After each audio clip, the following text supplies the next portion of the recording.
DNA confirmed I have an 18-year-old daughter living in the US. I don't know where to start, how to tell my family, or how to meet her. And yeah, I feel just as you would imagine. But it gets worse. She lives in the US, I'm in Europe. I don't know how to do this and really need advice. So what happened is that months ago I got a call from a US number. Didn't answer since I don't know anyone there. Then again the same day, so I answered ready to yell at some scammer. A girl on the other side introduces herself and just says that she thinks I might be her father. That was the first thing she said. Hi, my name is Jane and I think you might be my father. Fake name. Obviously I told her I don't have any children and that she has the wrong number. But then she drops a name I haven't heard in, you guessed it, 18 years. Back around that time I was in the US for a year on a job exchange with our sister company. Met a woman there and we hooked up for maybe a few months. I remember buying condoms after meeting her, but I can't remember if we used them every time.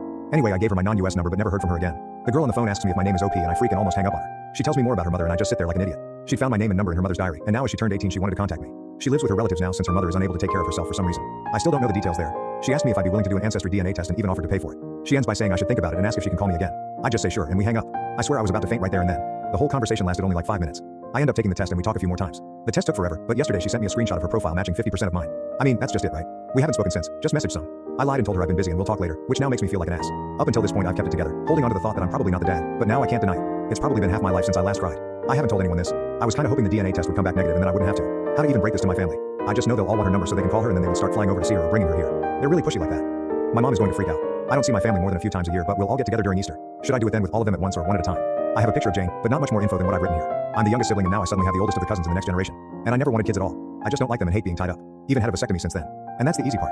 The real problem is what to say to Jane. Can some sane person give an example of what to say? I've promised to call her tomorrow. Has anyone discovered they have an unknown child? If so, what did you do? How did it go? How did you connect? What happened when you met for the first time? What did your family say? I'm a bit embarrassed by this, but is there any risk of me having to pay child support retroactively? I can probably afford it, but I don't really want to. TLDR, got contacted by a young girl claiming to be my daughter. DNA later confirmed. Need help on how to proceed and what to say to her and my family. Edit. I apologize for the abomination of the text above. I blame the alcohol. Some seem to have the impression that I and/or my family are wealthy. This is not so. I wrote in a comment that knowing my family, they would probably rent a private jet and fly her here. That was a joke commenting on what they would want to do, not what they would do. No, I'm not wealthy either. In the post I wrote, I can probably afford it, but I don't really want to. And I meant that I'd hate to suddenly have something like 10% of my savings left overnight, just guessing here. No idea what the actual sum would have been. I'm sure anyone here would consider that factor. Anyway, someone said the limit is 3 years back. I didn't know that. I can be an asshole sometimes, but I'm not some monster. The money question was a question, not the question. Yes, I have had my number for a long time. Never had a reason to change it. We had our first video call today, and it was a long conversation. I had a list of things to bring up, mostly from suggestions here, so I'm ever thankful for that. Most of it was quite personal for both of us, so I won't write it here. But it boils down to that we both want to continue to stay in touch and get to know each other. We also want to meet at some point, even if we don't know when yet. Her family knows of me and they will join a call in the future so I can speak to them as well. I will hold off on telling my family for a while, but I will probably tell them one at a time. Update. Hello all.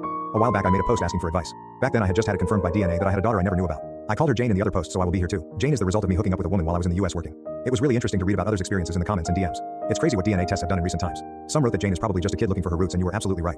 I've been getting a steady stream of DMs since my last post. Most have been nice, just asking for an update. Then there were the absolute nutcases who can't read and told me to drown myself. Hi to you too.